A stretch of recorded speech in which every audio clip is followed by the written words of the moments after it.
Hello everybody, we're back here with Workflow. My name is Mike. I'll be doing this project where we're going to refinish this vanity, which is your basic standard 30-inch vanity. It's about 30 by, let's see what it is here.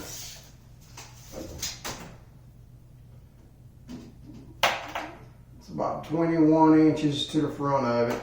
It's about well, I can't, there's a half an inch, 3/4 of an inch of tile here, but it should be about 31 inches, looks like. And then when the top's usually about 1.5 inches. It should be a little bit, about 32 roughly. It's around that, about 32 inches high. But this is your standard vanity that you would get in any build house where the builder probably did the work for you. Unless you upsize your vanity size, you will get something different. But this here is like your standard vanity size. What we're going to do, we're going to paint this vanity and we're going to replace the countertop. Two things that a lot of people would do. We've already, in a previous video, we did the floor in this bathroom where we ripped out the vinyl floor and it was in here and installed a tile floor. And we've already done some of the thresholds and we did all the trim in here. I just got to put like another coat of, I've got to put a coat of polyurethane on that threshold, that oak threshold, and that's done. So what we're going to be doing now is we're going to prep the cabinet for painting, and we're going to remove the existing top, and we're going to remove the sink. This one has a top, has this laminate countertop with and the hole's been cut in the countertop, and it has a sink that sits down in the hole and overlaps on the top. It's not an undermount, it's overmount or standard mount sink. First thing you need to do before you start prying on anything, you need to go around here and find where your studs are at. There's a stud there, always one in the corner, and one right here, and yep, we got lucky there and had one on the end there. Alright, now that's done. Let's talk about our mise en place. Mise en place, but I call it mise en place. So you need a standard drill with a Phillips bit on it. I've already did some of the, I've already taped it off. So you need a little bit of construction paper and some tape to do some of the taping. So that's already been done in a previous step. It'll save some time for you. You need a pry bar, adjustable wrench. This is the construction paper I use. You can get it in a little roll like this. It's pretty handy. Easy to tear. Need a hammer. Every toolbox needs a hammer. You need something to catch the water whenever you start taking apart the supply lines to the sink. So you set this inside. I like this little triangle doodad because it can get in behind toilets and all sorts of stuff. It's not square. If it was square, I couldn't get it in near as many places. Alright, we'll start taking the doors off. Oh yeah, and I use the stud finder. The, what is this? Franklin Sensor stud finder to find these. Recommend this thing. Even your standard average homeowner have get great use out of that. So when you go to take the door off, the door has one screw here and one screw here to take the whole door off. It's inside, big one on the inside, not the one on the outside for adjustment. There's one on the left, one on the right for adjustment, and there's one that's screwed directly into the cabinet. Oops. It'd help if I reversed it. Alright, there's one. Let's take the other one off. Same way.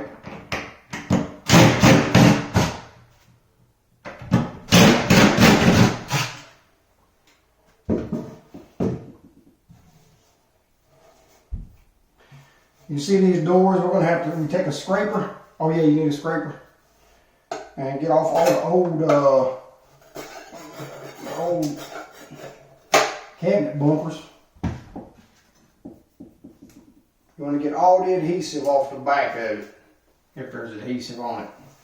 This one doesn't have, this one has a sticker. So these stickers, we've got to get all these stickers off here.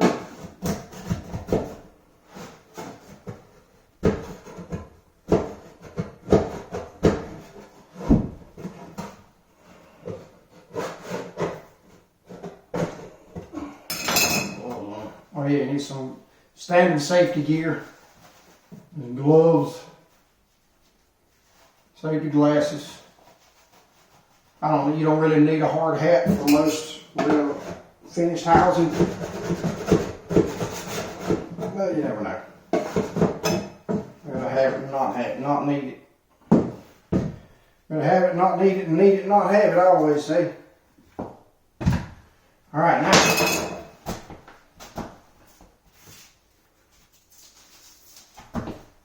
Alright, these are going to have to pop off. If you got a sink or a cooktop or something like that inside a cabinet, these are going to be blanks. Sometimes they'll have them where they'll tilt down and you can put a few things in there. But here you're just going to pull on it and pop it off. Look, it's got little round plastic things here. And just a couple of clips like that. Take that one off.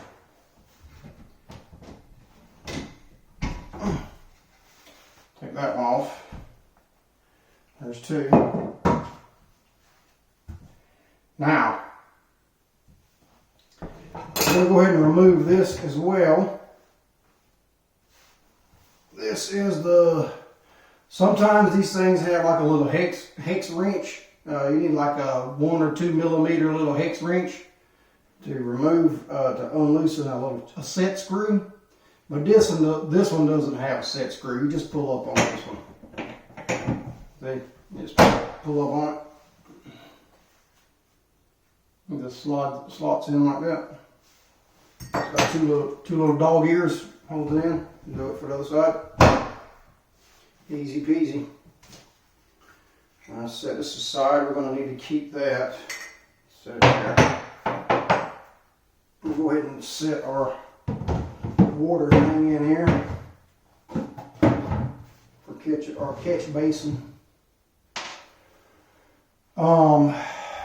This one has screws here. We'll just remove the screws and take these dog ears off.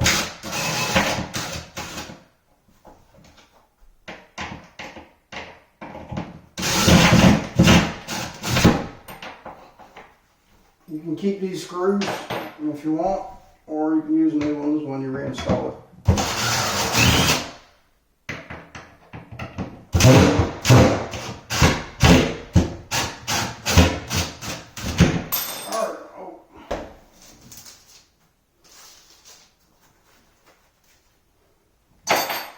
Now I have to remove all that stuff. Get our handy dandy scraper. Scrape off flaky. This cabinet here has got oak on the front and on the facing. This is all real oak, but back here is like a plywood, and it's got like a laminate or something there. It's real cheap crap, but we don't need it to be perfect.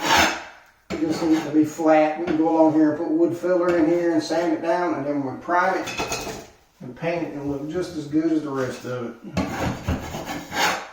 Actually, with these holes, you might not, if you're going to reuse the same hardware, then you might want to just leave them holes unfilled. That way, whenever you go to put it back in, you'll have all your marks and everything in there. All right. The mise en place.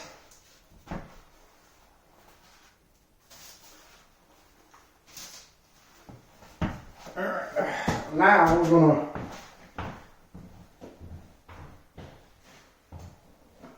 gonna disconnect the two supply lines. Here's where you could have a problem. So what you want to do before you start doing this is you want to cut the water off and open the valves in the other rooms. So let's go ahead and open this here to see if there's any pressure there. There's no pressure.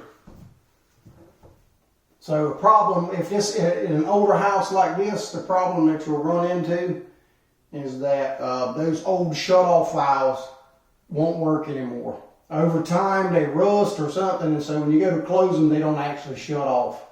So if you plan on having this apart for any extended time, you need to have some sort of plug to plug those lines ready. Because if it's just dripping one boop, boop, boop, dripping like that you would be amazed at how much water will come out of that thing. You'll come in there in the morning and it'll be filled up with 3 of these things. If that doesn't work, you need to reconnect the lines back to the system somehow until you can find something to block it off with. If you're in a house that's being renovated and you're living in it, then you can't leave the water off all the time. This house is being renovated, so I can turn the water off and remove the pressure and leave it. So I don't really need the water pressure. But if someone's living in a house and you're doing work for a family or something, then you need to have plugs to plug these supply lines. All right, we take our handy dandy adjustable wrench here, and we're going to disconnect the water lines right where they come out of the shut-off valve. You'll see a valve in there. It looks like a little oval. You're not going to be able to see it from here. But a lot of times it's a chrome looking valve and it's got a little oval knob on it. Turn the oval knob, turn it off, and then remove the supply line from the top of it. You might want to hold the valve while you're removing it. That way you don't break it. And this one is set. The size of this is, let's see what it says here.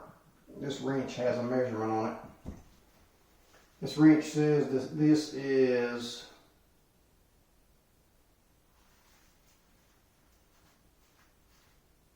it says it is 7/16 is what it says. Is that right? 1, 2, 3, 4, 5, 6, 7. Yeah.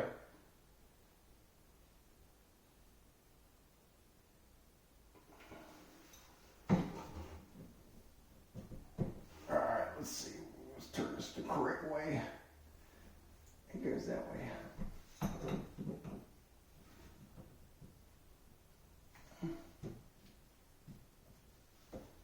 There we go. There she comes.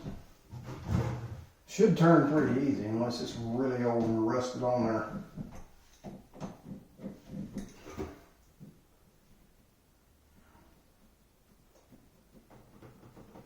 That's it. If you wear construction gloves, try not to work. If you get them wet, you need to stop using them until they dry. A lot of times people will complain, they'll buy gloves and they'll start using them, but they'll get them wet and keep using them. Well, when you get them wet, it causes those threads to... Oh my goodness. I'm talking to y'all, I didn't turn the shit off. Alright, there we go. Usually they're quarter turn. A lot of times you just see the quarter turn valves these days. Alright, there we go. That one, we hit gold, that one is not leaking. If you find a shut-off valve is leaking, you need to go ahead and change out the shut-off valve. I'm sure you can find a plumbing video to show you how to do that, but I'm not doing that here unless we have to.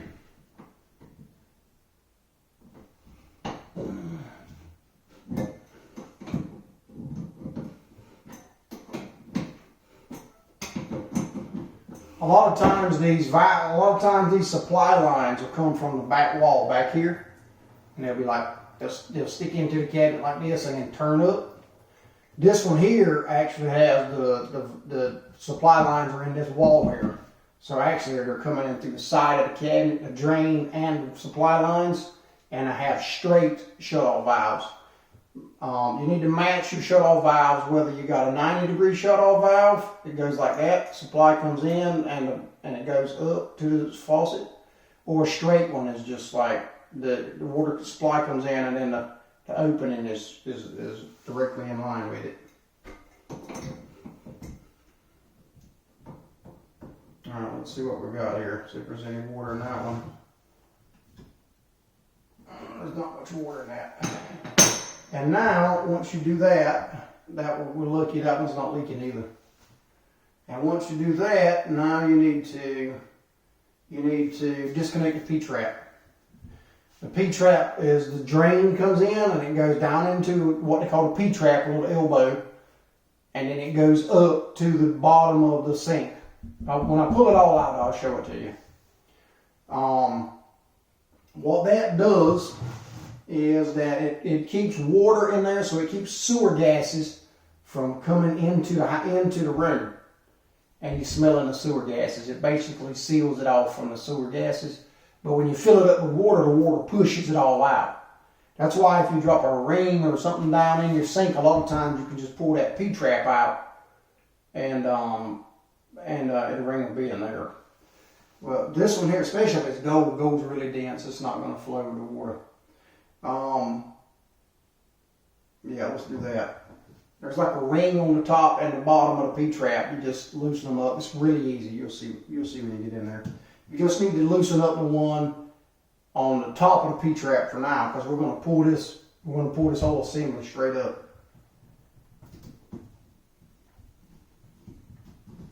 All right. There we go. Just loosen it up and leave it in place.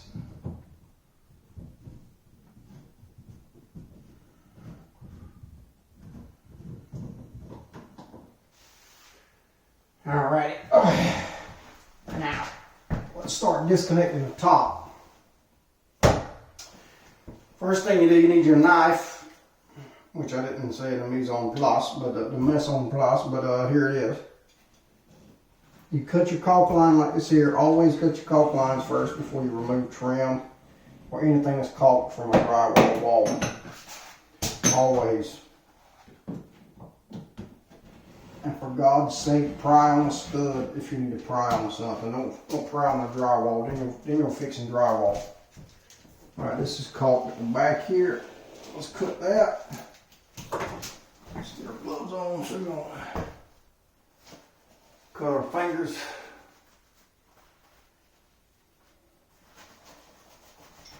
And you say, Mike, you're halfway done when you put your gloves on. I'm going to tell you what, boy. It's better to put them gloves on when you remember it than to not put them on, because sure as every finger injury I got came because I didn't have gloves on when I was doing something. Alright, let's cut it one more time to make sure we don't want it to pull. What happened is you got to pull this off or to pull that drywall paper and make a mess that you got to fix. Alright, now let's get in here. The first thing you do is you pop off the side piece here.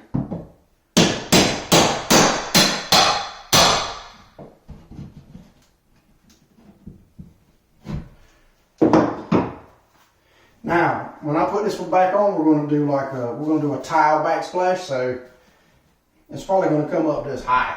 So it's not even if we damage the sheetrock, it doesn't really matter in this case. See, pops right off like that. See how they cut it? Just cut the laminate. See, it's just particle board. They usually put a little glue on it like that. Put a little glue on the wall there. And see how that glue pulls off. If you don't cut that caulk line, that's what it'll do to your, it'll do up here. So if you're planning on painting that, if this is up here, then you got to fix it. If it's not getting covered up.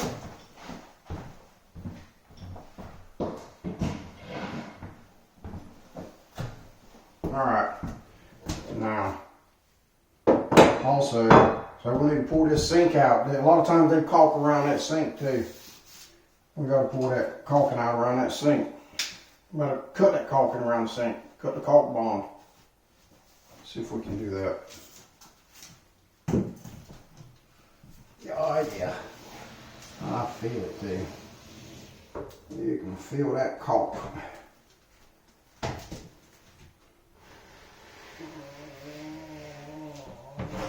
Get your mind out of the gutter. Alright, let's see. Come on, baby. This back section, you just got to get it the best you can. I mean, you're not going to be able to get that.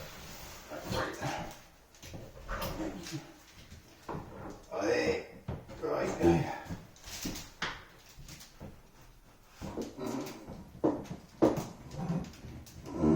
There we go.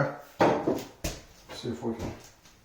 We're gonna try to pry it up near the back in case we have to reuse it. We don't want to damage it.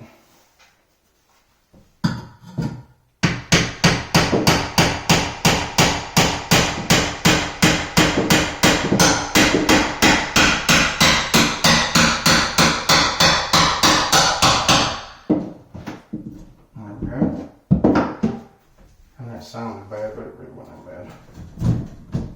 There we go. Okay, come on out there, baby.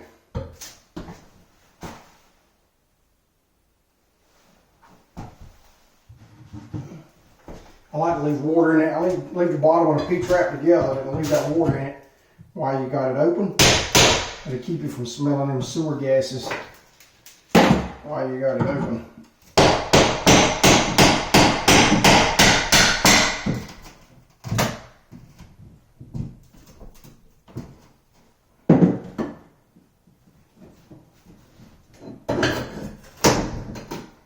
Hear it pop? Pop right loose. Alright, we'll pull it out.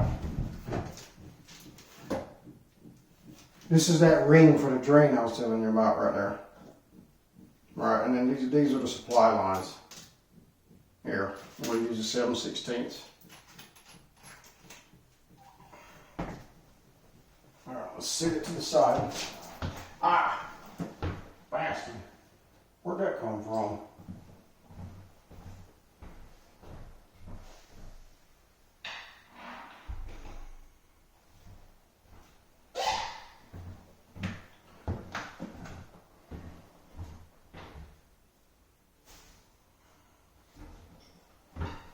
It's nice to have a sponge or something like that available. Oh, I got my stuff wet, bud.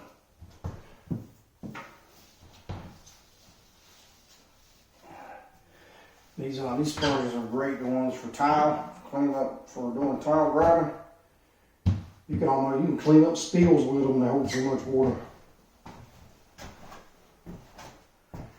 All right, you can see how they cut out the thing here. Before you remove the countertop, you need to check to see if there's a caulk bond here. There's no caulk bond on this one. And this is the second one I've removed, so I know there's screws that they've run into to hold it in there.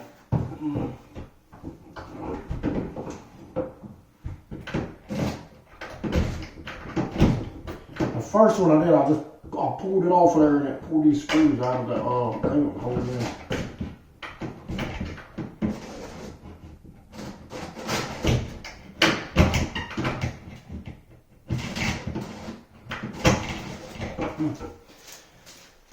Honestly, I can't see it.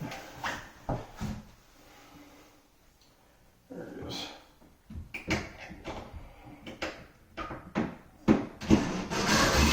Oh, that sucks. It's just sheetrock. They just use sheetrock screws. Is it to put one in the back? Ain't good. You could have just glued them in. Glue that top on. Make my life complicated screwing this shit in.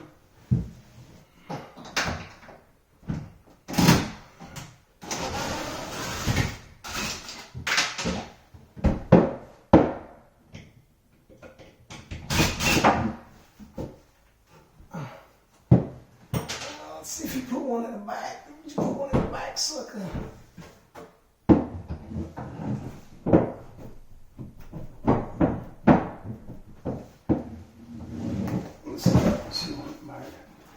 He sure did. I can see it right there. And he put it in crooked too. It's might be the hardest part of the whole thing. I can't even see it.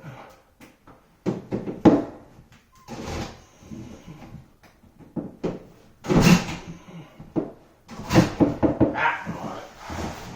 know what? That's just too high. We're just gonna pull it off there. I'm gonna glue mine down anyway. I ain't using anything. Yeah, come on, baby. I know you don't want to do it. I know.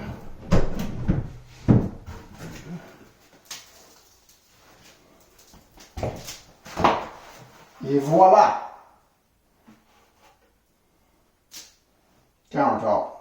I would save this in case we need a template to cut out the sink if we plan on reusing the old sink. And we'll use this circle here for a template.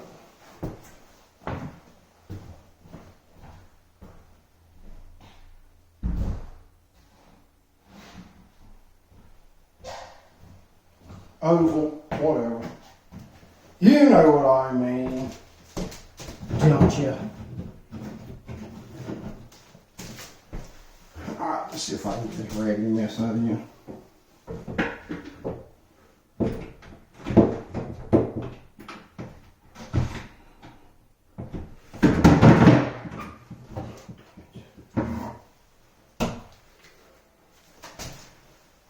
I got this thing on here, and it's not lending itself to being allowing me to remove this.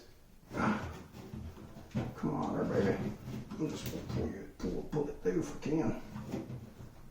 The problem is you can't see the darn thing the way you got it screwed in there. Ah, Vanity. See how you had the thing in there? Impossible to see that thing.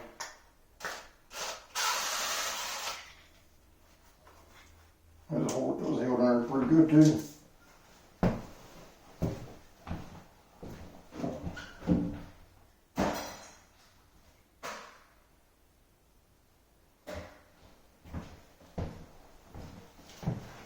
I kind of want to put this back in there. That's the support for the cabinet.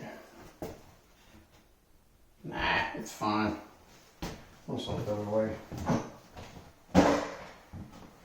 The tile's kind of holding the bottom of it down there too. The tile is like around the bottom of the cabinet. Plus, when we put the other countertop back on here, the other countertop on, we're going to glue this, and so it'll be held in there nicely. And also, you got to go around here and scrape. Go around here and scrape all this old caulking off here.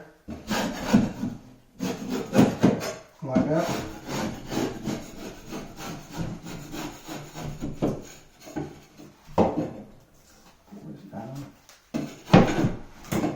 There we go.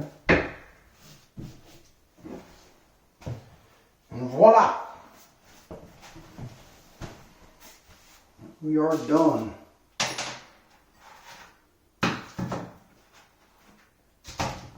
Oh yeah, get you one of these knee pads too. Alright, so much for that video. We will, oh actually no, before I let you guys go, let's go ahead and I'm going to show you how to remove this stuff, because you got the paint digs you need to pull up, you need to pull the hardware off of it.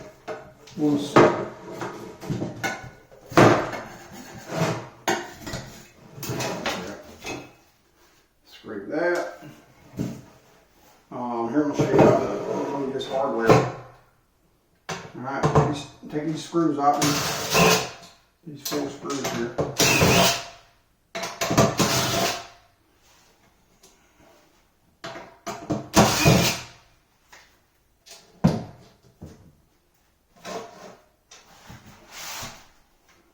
Alright, you need to keep these screws. These things are expensive, or kind of expensive. You don't need to buy them unless you have to.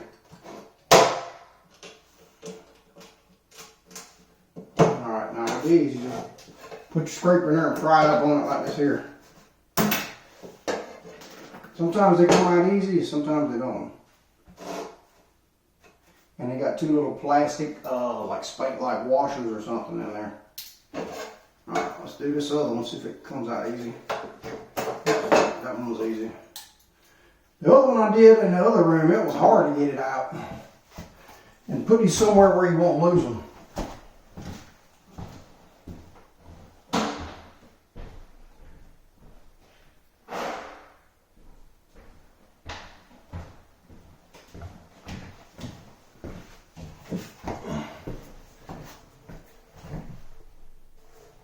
You can see here, you got you take this screw out and that screw, this screw and that screw.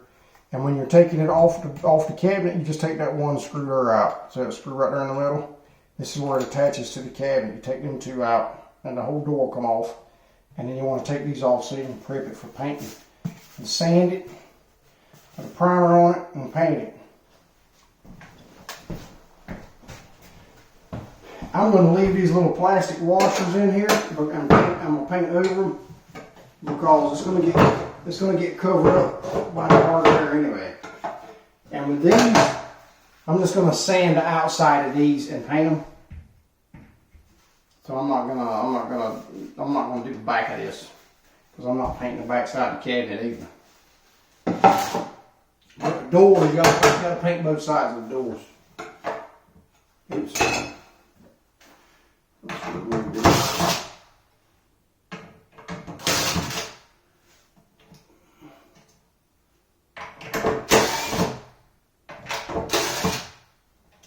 Let's not lose that.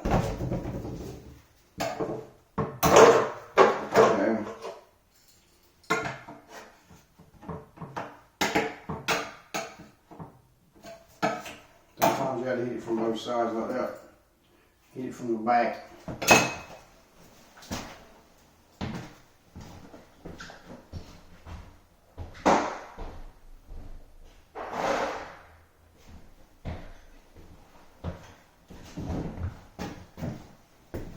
Alright, we'll bring this stuff to where we're going to paint everything at.